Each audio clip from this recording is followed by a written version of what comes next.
Welcome to Bluechip Dialogues. I'm Garett Jones, Chief Economist at Bluechip, the stablecoin rating agency. We rate stablecoins for their safety with grades from A+ through F. We've given plenty of Fs, but no A+.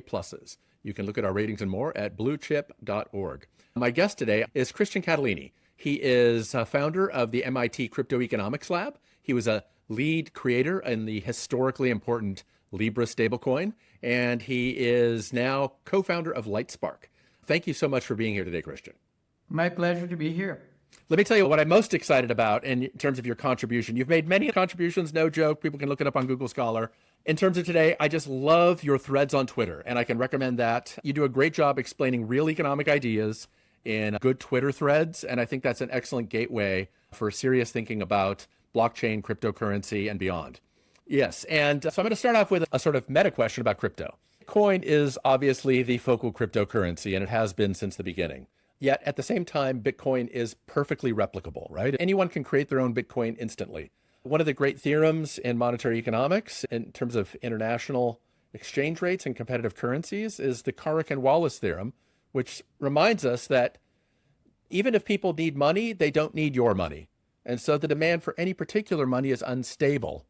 So how has Bitcoin managed to survive all this time when it is so easy to copy?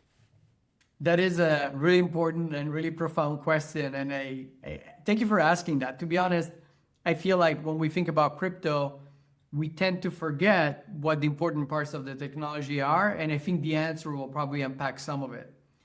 You're correct. Bitcoin was extremely easy to copy. Some may not remember, but in 2017, 2018, there was a whole era of forks, essentially attempts at taking the Bitcoin chain and the entire history, right? So that you could import the balances and try to recruit others to a different version of Bitcoin, a different set of standards and rules.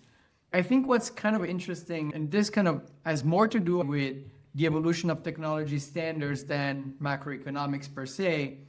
Technology standards are, on one side, extremely powerful, right? If you think about everything from the shipping container to the UPC codes. Simco has a great paper on the adoption of UPC codes in retail, to, of course, the internet, kind of all the obvious examples, GSM in Europe, GPS being opened up by the government and given kind of free to everyone on the planet to use.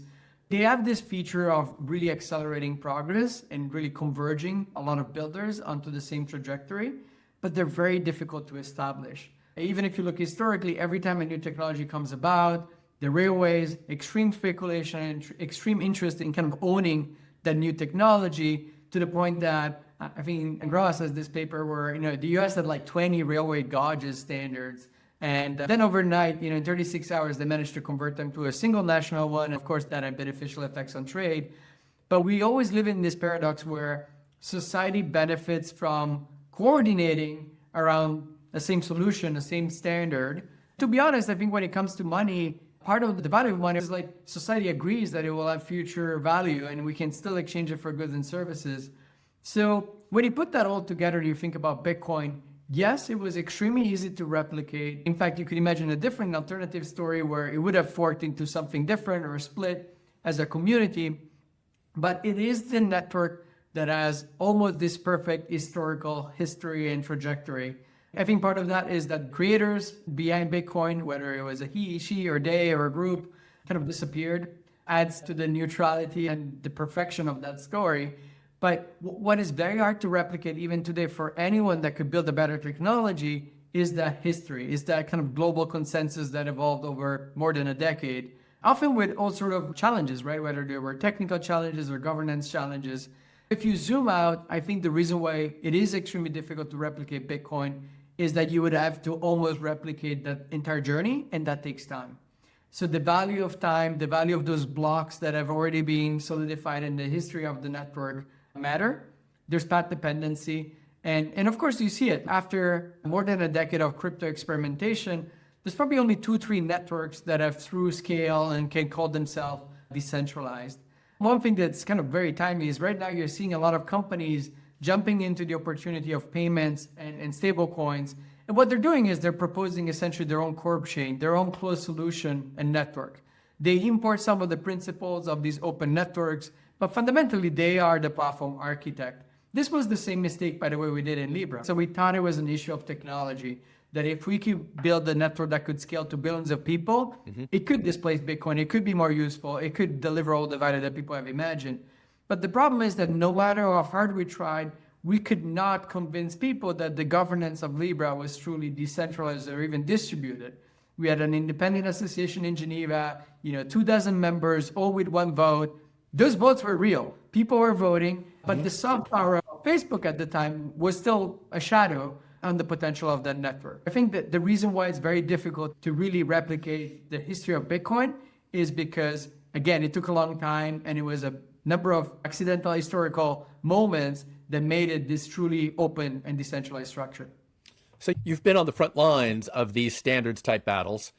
Historically, when we teach the history of standards, we often think of, say, QWERTY versus Dvorak keyboards. And there's these sort of complainer mode among academics where some people say, well, the inefficient system got locked in, beta versus VHS. I personally am of the view that in both of those cases, the winner was at least as good as the loser. Do you think that there's enough of an invisible hand pushing for efficiency in these, when there's competitive standards, that we should pretty much default to thinking the winner was probably the best one? I think you have to wait for long enough, right? So if you had asked me this question maybe even 5 years ago, I may have given you a more open-ended answer, but I do think you're absolutely right. Markets choose not the best product.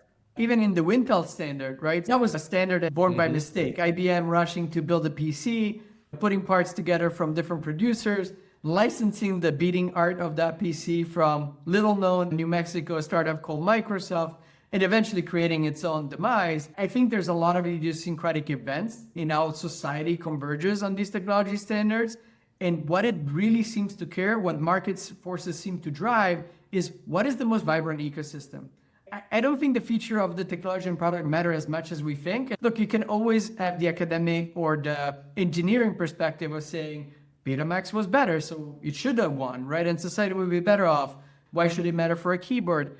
But to some extent, it doesn't matter. And the value that society gets from the fact that all those keyboards are the same, the VHS, at the better application ecosystem on it. And now that Bitcoin is the network with the most decentralized infrastructure, it is very hard to change, right? So I think, yes, maybe Bitcoin wasn't the best design, but it is the best design that, given the historical circumstances, got that momentum, got those network effects. So this question of corp chains versus sort of open source systems, this is something we're wrestling with in the world of stablecoins right now. In the world of payment systems, this question is very live, right? People wonder who's going to be a gatekeeper. Whenever there's a corp chain, we wonder if the corp chain is going to be a gatekeeper. My guess is you've thought about this far more than the average person working in fintech.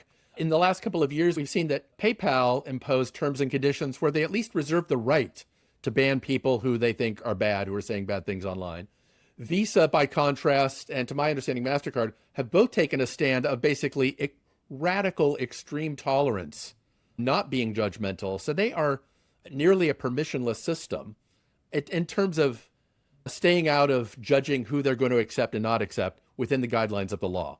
Why is it that some corporations seem to be locking into these near permissionless systems and some are getting more judgy? Look, I'll disagree with you on the card networks. I do think the card networks have all sort of judgment expressed in how they do business, right? And some of it, to be fair to them, is not even their choice, right? It depends on the regions they operate.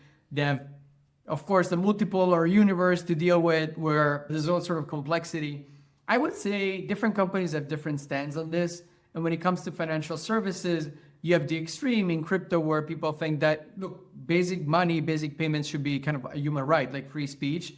And so that's one view. And I think that's where part of the technology is trending. But of course, there's societal concerns related to anti-money laundering and countering, financial terrorism and whatnot. So in the end, I think we'll land on sort of a hybrid solution. To your point about the corp chains, look, if you look at, again, the history of technology and financial services, some of the biggest leaps were done when financial services embraced an open architecture. In fact, it was DHawk, right, that convinced Bank of America at the time trying to push top-down Bank Americard as a corp chain, right, of the time, realizing that, look, we were losing hundreds of millions of dollars in a single year. Delinquency rates were super high. I think it was like 21%. How do we turn this around? How do we make this promising technology, the card, actually work? And the solution was simple. Invite your competitors, right? So instead of like owning the ecosystem, share it, and then compete on top of it. I mean, that was, of course, the history of what became Visa. But we keep going through this cycle where the open network of one generation, inevitably, because of economic forces, because of economies of scale, becomes the closed system of the next. What's ironic right now is that I would say both outcomes are probably equally likely in the short term. I have strong views that I think the more open outcome will eventually prevail in the long haul. Again, another historical example, think about Linux. When people saw the penguin mascot, they thought, okay, this is a toy, this is a hobbyist project, we'll never compete. I think it was Microsoft that called it a cancer. And now Microsoft in the cloud runs on Linux. So open technologies have an arc that it's often longer because they're more disorganized, they're more permissionless, and so they don't have the coherence of a top-down fintech like Stripe developing a high-performance stablecoin chain. So they lack those initial features, but maybe it is a fundamental economic truth.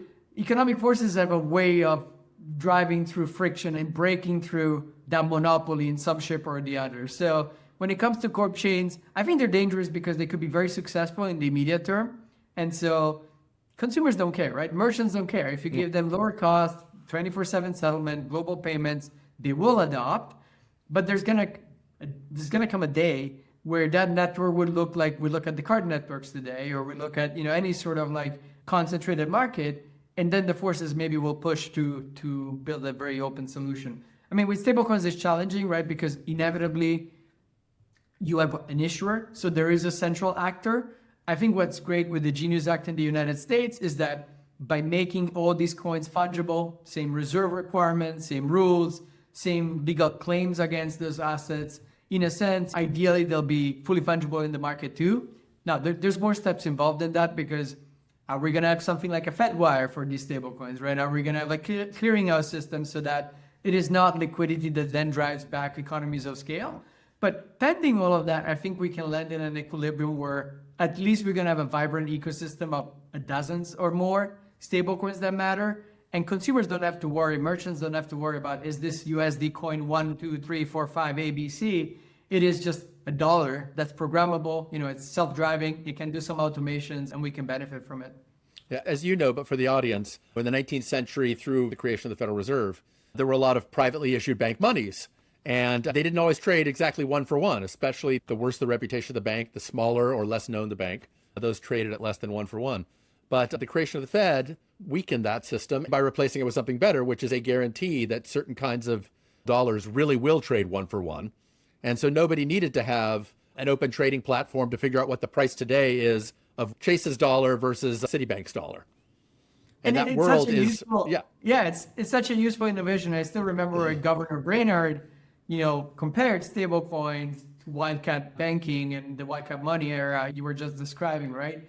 It's very clear that until the Genius Act is fully law, these assets cannot fully go mainstream, right? Because a framework like the one that regulates PayPal and other money transmitters or even remittance companies is not sound for something that is very bank-like.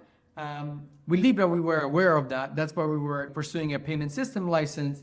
I think it's a great development that these coins will be good money.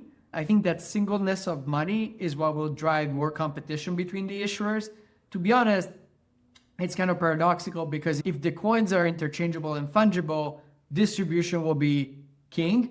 And so we may see concentration back at the distribution level. I think it's kind of inevitable. And then hopefully, if we can protect interoperability, that's where we change the rules of the game, right? Because fintech switches the back end to stablecoins and crypto, but distribution can still lock you in the same way it can today. It's not one that changes the economics of it. It's not one where consumers will have more choice. It's one where eventually, sure, maybe merchants will not use a card company, but they will use a fintech, a payment service provider, right? I think that's the irony of all of this. I do still think that interop is so embedded into blockchains that you're gonna have to do something pretty radical to undo it. But that said, companies are trying, right? When they're launching their own L1, their own scaling solution or their own blockchain, what they're doing is trying to create a curated version of a blockchain. I think that's very similar to the temptation that many companies, from America Online to Microsoft with Microsoft Network, Apple with eWord, were trying to do in the early days of the internet. The irony of all of that is that we know how it played out for the internet, right? So that was never the right model. Permissionless innovation was always faster and developed more quickly. Here, I don't know. It's a regulated industry, so there might be some nuance to it. Yeah, so this raises the question of what do you think is or are the possible great outcomes of a more permissionless, interoperable system? What do we get that's beyond just, oh, people around the world will be able to get access to, say, US dollars? Yeah, let me start with your example, right? So if you think about what did crypto do in more than a decade, I think of things that are truly useful to society, probably two. The rest is a lot of experimentation and crypto for crypto's sake, including all the frauds and scams that FTX is probably the best example of that, and Terra Luna and a few others. The first thing is crypto delivered a new type of store of value, something that is a new type of financial asset. I think we're still understanding the contours of it. Some people love to call Bitcoin digital gold. I think the analogy is somewhat imperfect. It's not supported by empirical evidence, right? So Bitcoin has behaved more like a beta tech asset rather than an inflation hedge. I think often that's more the narrative. The way I've been thinking about the value of Bitcoin is more simple. If you think of it as a technology standard, there's the asset and there's the network. That adoption will follow an S-curve. Nobody knows where we are in the S-curve because the addressable market for that technology of like a universal global ledger, I think it's something new. So it's very difficult to define precisely. So that's useful to society. And in some countries, it is already being kind of an escape valve from, hey, my country doesn't have a great monetary policy. Of course, I would love to hold dollars, but I can't. And so Bitcoin is kind of permissionless, is censorship resistant. I can hold it in a non-custodial wallet. I think that's something truly novel. That's part one. Part two is, of course, we're going to tokenize assets of all sorts. The first asset that's intuitive to tokenize is the dollar.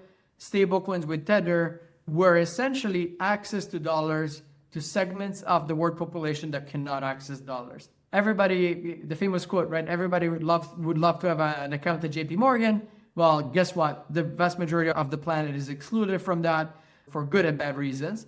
And so Tether was able to give both to actors that did not have access to dollars, but probably should, because they can retain their savings, they can protect the value they create, access to dollars, which is essentially, piping through the capital controls and whatnot that prevents many emerging economies users from having a proper financial system.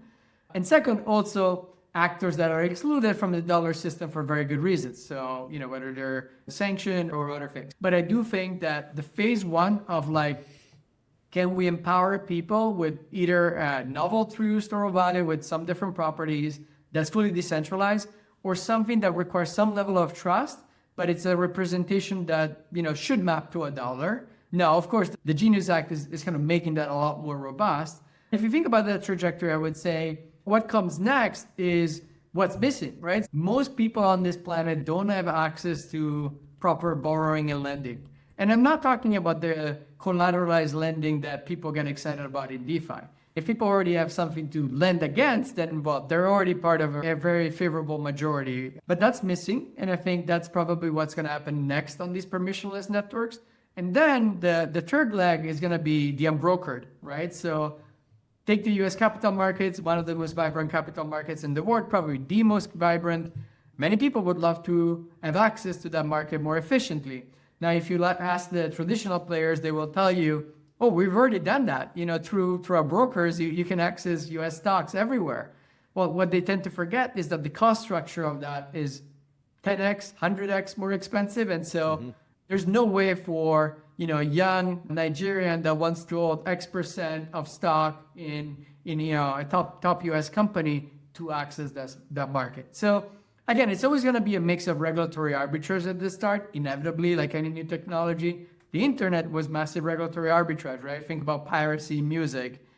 Then it evolves into something much more modern and I think also consistent and thoughtful with IP rights. We're seeing the same with AI, right? Most of these models have been trained on content that, of course, violates copyright. Now there's lawsuits. Now there's going to be kind of paper crawl like we're seeing with stablecoins and Cloudflare and not. But the same is going to happen to the financial system. So I think that's the arc the technology will follow in the long run. So you mentioned before that Bitcoin acts in the financial markets like a high beta stock. And you see that as sort of a signal that it really is a sort of tech platform. Lightspark leans into this as a business model. Can you kind of explain why is it that Bitcoin, rather than the idea of Bitcoin, is where the value lies? Yeah, so again, I think there's two components, but they're intertwined, right? The asset and the network. The network is not secure without the native asset. As the native asset becomes more useful, the network increases in value too. And so it's kind of a self-fulfilling prophecy in that sense. For us, Bitcoin was really born out of the lesson of Libra. We were arrogant, right? With some of the best engineers in the world, you look at crypto, this was in 2017. We're like, we can onboard 3 billion people to this. It's going to be extremely beneficial if we can pull it off. We need better technology, right? And so it's almost like your example. We looked at the QWERTY keyboard. It's like, well, this is not going to scale. If you want people to type faster, we need something better. So we built what, by many standards is still probably state-of-the-art technology in the blockchain space. In fact, some of the teams that left Libra when it collapsed, ironically, some of the most senior people that had interacted with central banks, with regulators, with all the different agencies, we came together around a different vision, which was like, look, it's not about the technology. We've made that mistake before. We're not going to be able to replicate the history of crypto ever again. It's very difficult to show neutrality, and you can come up with fancy market design. But in the end, look, someone is going to control the keys to the system, right? For us, that realization was like, okay, if we need to try the Libra mission, if we still believe that the world should run on an open protocol for money, how do we get there? And the conclusion was like, okay, let's take the network with the most liquid markets, the greatest regulatory clarity, which was really important for us a few years ago, because it wasn't clear if some of these other assets would be deemed securities or whatnot. And let's build on that. Let's build on open protocols. Can we be the company that looks at the internet, recognizes the potential of TCP/IP, and wants to have people on board to that infrastructure?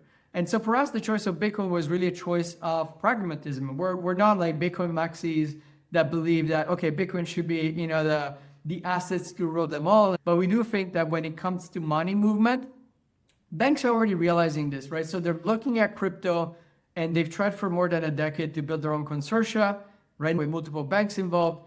But most of those consortia, at least at the technical level, failed, because eventually they run into the same problem of the corp chains. It's like, how do we trust that Bank A doesn't have more influence over the technology than Bank B? How do we bring competitors together? And so for us, that neutral infrastructure is really worth something. And it turns out that if you're trying to send value from fiat to fiat, now, if you're back to the arbitrage use case, if you want to hold dollars in a country where you don't have access to dollars, stablecoins will be better, right? So you're willing to trust even maybe a shady issuer for many years, because that's closer to something stable than your own currency. But if you still think that the world will run on fiat, then you need to go from dollars to pesos, and you just need an asset in between that can serve as a pipe. In fact, I think it was Susan Athey many years ago that really described the value of Bitcoin as a pipe, right? So she was thinking about the throughput and kind of how much value can we move from two different places. In that scenario, actually, Bitcoin is better even than a stable coin, because it's going to be more liquid. It's going to have natural demand driven by investors. And then, if I'm a neobank, I can have pay for order flow where, because my customers are uninformed trades, the market makers will want my trade. They'll help me go from dollars to Bitcoin and Bitcoin to pesos much more cheaply than using anybody's stablecoin. And especially as more stablecoins come in, the market fragments. So maybe Bitcoin will be neutral in between. Isn't Bitcoin too volatile to use as even a temporary store of value while handling transactions? That is a really good question, right? So the volatility seems to be an insurmountable problem until you realize that first, these networks can now be real time. So we're talking milliseconds. That shrinks the hedge. Yeah. But the second component is the more important, which is think about the Bitcoin market. Most of it is market makers that deal billions of dollars of volume with traders. And so for those traders, for those market makers, having a flow of Bitcoin that is neutral, it's coming in for payments, is really beneficial. It helps them, knowing that they're not going to deal just with sharks and part of the volume is going to be clean. And so in that universe, in some scenarios, companies may get paid to convert from Bitcoin to fiat, or they will, pay very low fees. I can tell you that, for example, for dollar to Bitcoin, you can do that with a market maker potentially in as little as half a basis point, depending on volatility, right? So when volatility is high, there's going to be even a premium for that. And when volatility is low, it's going to be probably less. That junction is going to be an interesting one to watch. That said, look, I think this will coexist with tokenized money market funds, tokenized treasuries, tokenized stablecoins. There's going to be a number of assets and people would just route through whatever is the cheapest. Yeah, this is something I learned when I was much younger, that basically market makers need liquidity. So it's interesting to hear that your idea that they value liquidity enough that the Bitcoin traders are really happy to have someone who they know is just going to be showing up quite often with a big supply of Bitcoin. So that's good. That Yeah, makes and it sometimes market it's cleaner. going to be on one side on the selling side, sometimes on the buying side, right? So that's the core to this, because that really helps the market makers. So you have been an economics professor at MIT. You've published in quite a few different areas, both in innovation and in monetary economics. If you were going back now, what do you think I should be teaching my students? What have you learned, and what should other academics take away about technology standards and monetary economics that should actually be showing up in, say, graduate level classes?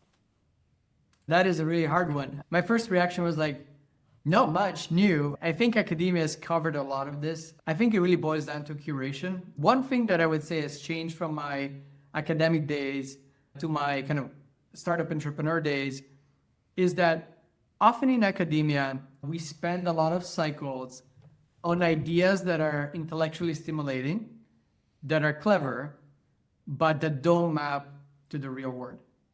And that cycle of a researcher having those interactions like you're doing, of course, with stablecoins and trying to rate them and really coming up with constructs that are making a difference in the real world, I think it's really what makes the research work better. We tend to think that it's all about the ideas. And I think in tech, at least, there's this concept that, look, ideas are a dime a dozen. During the execution, think about, things like EVs, right? It was all about getting it to manufacturing scale. Same with rockets. And you have countless examples where from having the idea of, okay, we should have an electric car and the battery technology is getting there, to turning it into something that is real. The work is after, so all the invention comes after. I think for research, that would be probably the most important element. And for students, I think part of it is at this point, teaching them all the classics and all the examples. I do think those examples of technology adoption are still very relevant, right? So we don't need to reinvent a lot of the theory. Probably some openness to thinking through completely new paradigms. Like, I think there's enough understanding of Bitcoin, for example, as a new type of assets. People have taken kind of snapshots of it, like, okay, let's compare it to others. I think we do need some theory work or some new breakthroughs in understanding why is it that money is this really weird, consensus-driven process? Why is it that the formation of that trust, the accumulation of network effects, like I feel like there's a great literature on economics of digitization, but it somehow doesn't talk to macroeconomics, and that juncture seems to be missing. So maybe that would be my wish list. Mostly, I would love to read that paper. Yes, I think of this as all growing out of Neil Wallace's work, right? He said, like, for heaven's sake, please stop just assuming that people need money. Write down models where people could do a lot of things with transactions and show why it is that money ends up growing out organically, the thing we call money. Right. This is known as Wallace's dictum, right? Yeah. To me, I mean, the answer that I always found the most interesting one is that it all matters in terms of time, right? So I could be creating value for society right now. Do I need to consume it right away? No. And so how do I store that value that I may have created it and it can borrow, against it or do all sort of interesting things around it? That is the need. And if you think of it in those abstract terms, I'm sure some macroeconomists will be very angry at me, but like a global decentralized ledger is extremely useful. Proof of work has all sort of imperfections to it. I'm comforted that the economics of proof of work are driving in a way that's more towards renewable and stranded energy than in the early years. So that was a major problem at the beginning. It's not the best technology, but a bit like VHS and Betamax, it might be the best we have to really maintain a distributed ledger, which might be increasingly useful in a multipolar world. Let me ask you what I think is going to be my last big question, which is the Genius Act has been passed. It was passed with a pretty sizable bipartisan majority, which gives us the opportunity to think, wow, we might be able to fix this if we need something to change in the future. This is a Megan McArdle point that Obamacare can't get fixed because it passed by such a slim majority. The Genius Act, has some sort of bipartisan consensus. Over the next couple of years, what are some things that are on your wish list for Congress to either change or to at least for issues for them to consider? I would say, so the bad news is that, yes, it did pass with a substantial majority, but I do think that now that people are understanding the counters of it a bit more, especially the incumbents, there's some parts that they don't really like, right? So there's a lot of conversation around stablecoins should be not allowed to share yield. It's kind of fascinating, right? Because you imagine like, whether it's through stablecoins or fintech in general, banks will not have this universe where consumers are trapped. They don't understand that, oh, interest rates are high. I shouldn't hold my balance in my checking account. It should be put to work. That friction in a modern system is gone. And we've seen it in China, right, with Youbao and all the money market funds. That change is coming, whether it's through stablecoins or not. So I would say the first part, I think, the protectionist elements of the Genius Act, I think should just go. I understand there's actually active lobbying to make them stronger, and not surprising, but it's borrowed time, right? But there's one that I do deeply care about, which is the Genius Act was only able to say the Fed and OCC and others may require interoperability.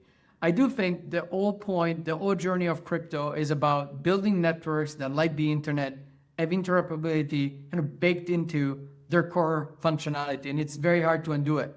That's the force, the economic driving force that will make financial services and payments better. If the Genius Act doesn't shift that may to a must, especially for stablecoins that become relevant, of course, it may not be as important that a small new startup makes their stablecoin fully interoperable or the rails that they're using fully interoperable. But if we allow large fintechs, established stablecoin issuers and others to recreate the walled gardens, then it was all for nothing. And I think we could actually ironically land in a market that's more concentrated than what we ever saw before. You could see the emergence of the first global fintech that controls wallets, controls the asset, controls the rails, controls the merchant side, controls the wallet side, and suddenly, yeah, it's not better than what we have. All right, a last question now. You began your academic career in Italy, and when you return to Italy, what do you make sure you always eat? Oh, it's always a really good pizza. Really? Fantastic. Do you or your ancestors come from a part of Italy where pizza was historically a food? So actually, part of my ancestors are German, so that's my mother's side. And the Italian side is central Italy, where, of course, pizza is important, but there's many other delicious things. Yeah, that's fantastic to hear, because my understanding is that pizza is actually a culture transplant within Italy. It was a southern food, and it only migrated up to the north at some point in the 20th century.